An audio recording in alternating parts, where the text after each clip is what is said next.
ஓம் விக்னேஸ்வராய நமக. நம்ம குலதெய்வதாம்னியப்ப சுவாமியே நமக.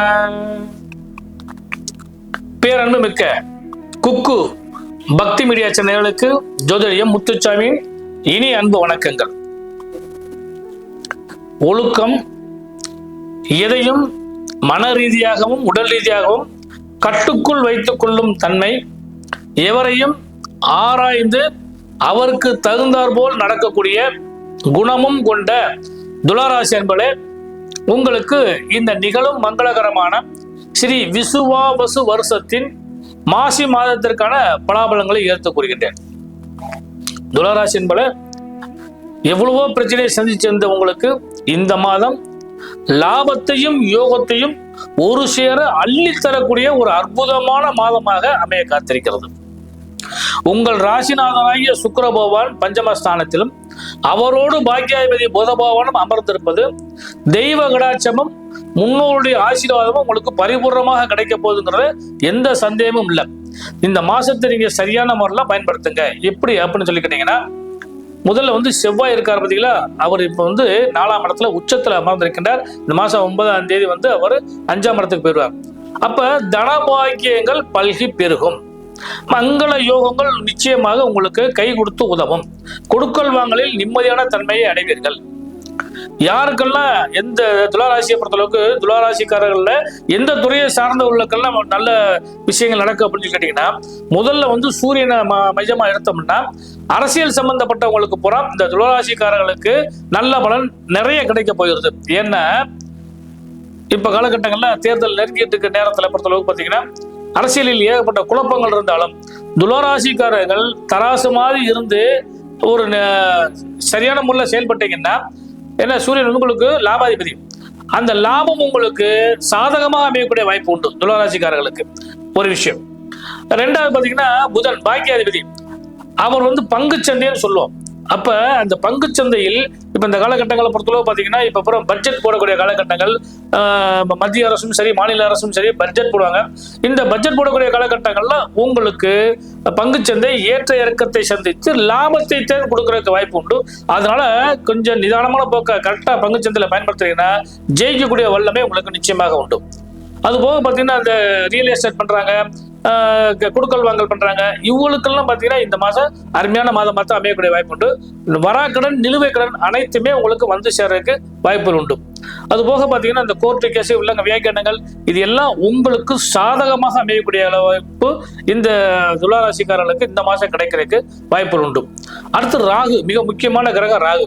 கலைத்துறை சார்ந்தவர்களுக்கும், சினிமாவாக இருந்தாலும் சரி, சின்ன திரையாக இருந்தாலும் சரி, ஊடகவியலாளர்களாக இருந்தாலும் சரி, பத்திரிகைக்காரர்களாக இருந்தாலும் சரி, உங்க அனைவருக்கும் குறிப்பா சொல்ல வண்டி வாகனம் ஓட்டக்கூடிய அல்லது அலைச்சலான வேலையில் செய்யக்கூடிய அனைவருக்குமே இந்த மாதம் உங்களுக்கு பலனுள்ள மாதமாக அமையப்படுகிறது. ஏன்னு சொல்லி கேட்டீங்கன்னா, ராகுவோடு சேர்ந்து சுக்கிரன் சேர்றார். அப்ப ராகு சுக்கிரன் சேர்ந்தா கலைத்துறை, ராகு புதனும் சேர்றார், வியாபாரத்தில் பெரிய அளவில் போறதுக்கான வாய்ப்புகள் உண்டு. ராகு சனி சேர்றார், மோட்டர் வாகனம் சம்பந்தப்பட்டதுக்கு போற லாபங்கள் கிடைக்கிறதுக்கு வாய்ப்பு உண்டு.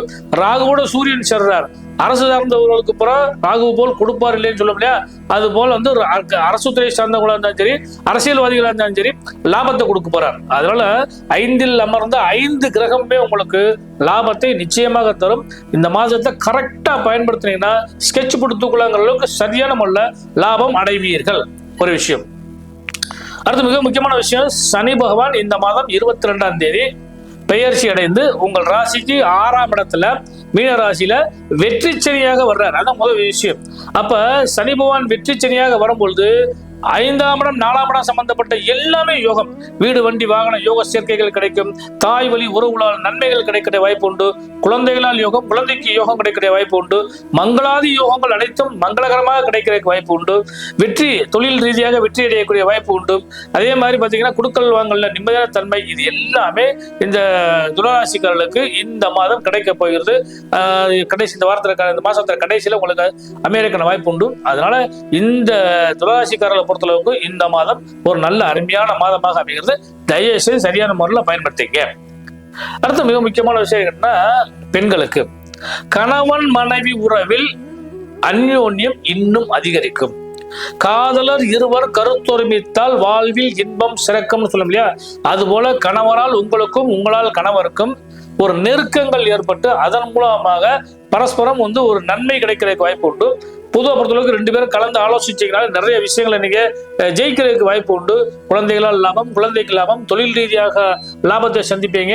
அதே மாதிரி முதல் சொன்ன மாதிரி கட்டடை சம்பந்தப்பட்டது, கலைத்துறை சார்ந்தவங்களுக்கு, இந்த பியூட்டிஷியன் கோர்ஸ் படிக்கிறவங்களுக்கு, இவங்களுக்கெல்லாம் பார்த்தீங்கன்னா இந்த மாசம் நல்ல பலன் நிச்சயமா கிடைக்க போகிறது. இந்த பலனை முழுமையாக அனுபவிங்கள். இந்த மாதம் நீங்க வழிபட வேண்டிய தெய்வம் சொல்லி பார்க்குறப்ப மகா சிவராத்திரி வருகிறது, சிவபெருமானை வழிபாடு பண்ணுங்க. அதே போல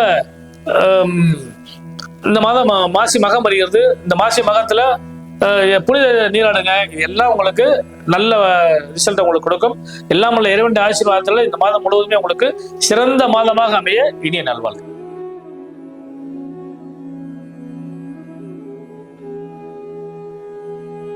ஐயா வணக்கம். வணக்கம். இப்போ மாசி மாசத்துல துலாம் ராசினியர்களுக்கு நீங்க சொல்லும் போது பாத்தீங்கன்னா தெய்வ பலம் பத்தி ஒரு அற்புதமா சொன்னீங்க. அதாவது பலன், தெய்வ பலம் வந்து இந்த மாசம் வந்து அதிகமாக போய் சேரும் அப்படின்னு சொன்னீங்க. சோ அதை பத்தி ஐயா, 5ஆம் இடம் அப்படின்னு சொன்னாலே குலதெய்வம் நாங்க சொல்லுவோம். பக்தி, குலதெய்வம் இது எல்லாம் 5ஆம் இடம். அந்த 5ஆம் இடத்துல எல்லா கிரகமும் போய் அமர்ந்திருக்கு.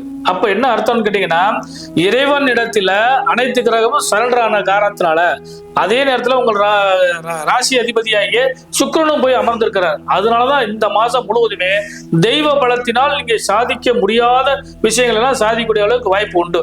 அப்ப இந்த மாசத்துல என்ன வருது உங்களுக்கு? சிவராத்திரி வருது. சிவபெருமான வழிபாடு பண்ணுங்க. சிவராத்திரி வந்தாலே அவரோட இஷ்ட குலதெய்வங்களை வழிபாடு பண்ணுவீங்க. அந்த குலசாமியோட அனுக்கிரகம் உங்களுக்கு இந்த மாசம் பரிபூர்ணமாக கிடைக்க போகிறது. குறிப்பா வந்து துளாராசியை பொறுத்தளவுக்கு சுக்கிரன் என்றால் பெண்ணுன்னு அர்த்தம். அப்போ உங்க இல்லத்தில் இறந்த முன்னோர்கள் பெண்கள் இருக்காங்க இல்லையா, அவங்களெல்லாம் வழிபாடு பண்ணுங்க. ஏன்னா சில வீட்டுல பொறுத்தளவு பார்த்தீங்கன்னா சீலக்காரி, ராக்காயம்மா அதெல்லாம் வச்சு கும்பிடுவாங்க. பெட்டி தெய்வம்னு சொல்லி ஒரு சமூகத்துல வச்சு கும்பிடுவாங்க. ஆனா இந்த பெண் தெய்வங்களை வழிபாடு பண்ணுங்க. இன்னும் வந்து உங்களுக்கு ஆசீர்வாதம் பலமாக கிடைக்குங்க. இப்ப பாத்தீங்கன்னா குழந்தைகள் கல்வி, இப்போ ஒரு 5 முதல் 6 வயசு உள்ள குழந்தைகளோட கல்வி வந்து எந்த மாதிரி அமையும் இந்த காலகட்டங்கள்ல வந்து அதை பத்தி ஏதாவது ஒரு 5ஆம் இடம்னாலே குழந்தை. 5ஆம் இடத்துல வந்து அந்த அதிபதியாகி சனி பகவானும் அமர்ந்திருக்கிறார். அதனால குழந்தைகளை கல்வியை பொறுத்தளவுக்கு பெரிய அளவுக்கு பாதிக்காது. நீங்க குறிப்பா வந்து 5 வயது 6 வயதுங்கிறப்போ அது வந்து 1ஆவது 2ஆவது படிக்கிற குழந்தைகள் தான். நான் சொல்றது +2 அளவுக்கு சொல்றேன். பெரிய லெவல்ல 10th +2 எழுதுறாங்க இல்லையா, அந்த குழந்தைகளுக்குமே நல்ல யோகம் கிடைக்கும்னு சொல்றேன். அதுக்கு அடுத்து முடிச்சது காலேஜ் போறது வந்து இப்போ இருக்குறீங்களா, இதுதான் ஃபண்டமெண்டல் அடிப்படைன்னு சொல்லுவோம். அப்ப இந்த யோகம் வந்து உங்களுக்கு இந்த குழந்தைகளுக்கு நிறைய கிடைக்க போகுது. அதனால கல்வியை பொறுத்தளவுக்கு பயப்படாதீங்க, சூப்பரா கிடைக்கும். ரொம்ப ரொம்ப நன்றிங்க.